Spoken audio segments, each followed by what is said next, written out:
Hey there, today I wanted to make this video to help some people out, and we're going to be talking about belt creep on a Ranger 1000 XP.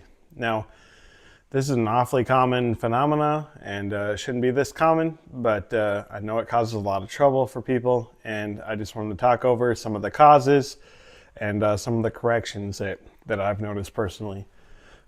So let's dive into it. The first thing that I'm noticing is we're having deflection issues on these secondary clutches, and deflection is set with stack washers, and these stack washers go right behind this bolt and washer right here. Now what these stack washers are doing is they're setting the deflection, simply put. Now our belt deflection is essentially how our belt is riding in our primary clutch. So we don't set deflection necessarily with a primary clutch. That's fixed. But we do set deflection with our secondary clutch. That's our point of adjustment. So the secondary clutch is a slave to the primary clutch. So what is deflection exactly? It's confusing for a lot of people, and let's dig into that a little bit too. So come over here, and this is a parts clutch off a different machine. This clutch is shot. So if we're looking at the clutch, this is a stationary sheave here, and this part up here is a movable sheave. So when a belt is sitting between these two sheaves on a primary clutch, we want that belt to be centered on this bearing right here. So if the belt isn't centered on this bearing and our deflection isn't correctly, the belt is going to rub on this sheave. And the sheave is always spinning, so it's going to create drag, and that drag is going to create belt creep.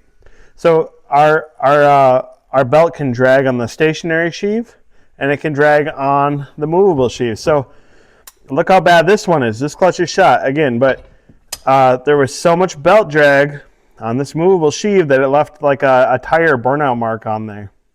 Okay, so that's the first thing that I noticed is really common, is just inadequate deflection. Now, the next thing that happens is the primary clutch actually starts sticking.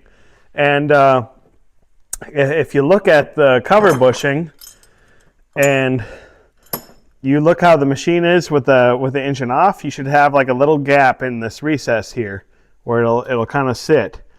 And not too much, but it's right about there. So if you hit the gas and you engage your clutch and then it has a hard time coming out and it sticks, like here or there, even just a very smallest amount of clutch sticking on the primary is going to create belt drag on usually the movable sheave, which is in this case this one. So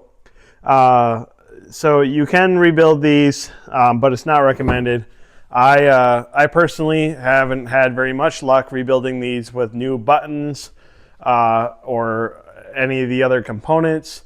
It's better just to replace the entire primary clutch if you're dealing with your primary clutch sticking.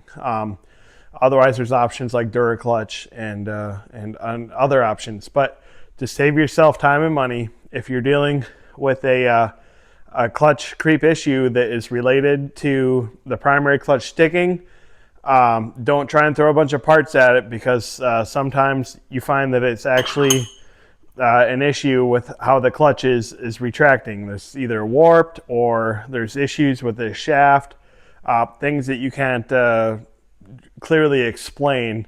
It's better just to order a new clutch and just eliminate these issues as a whole. So I hope this helps you out, and good luck diagnosing your machine, and subscribe, because I may be posting more of these videos. Thanks a lot.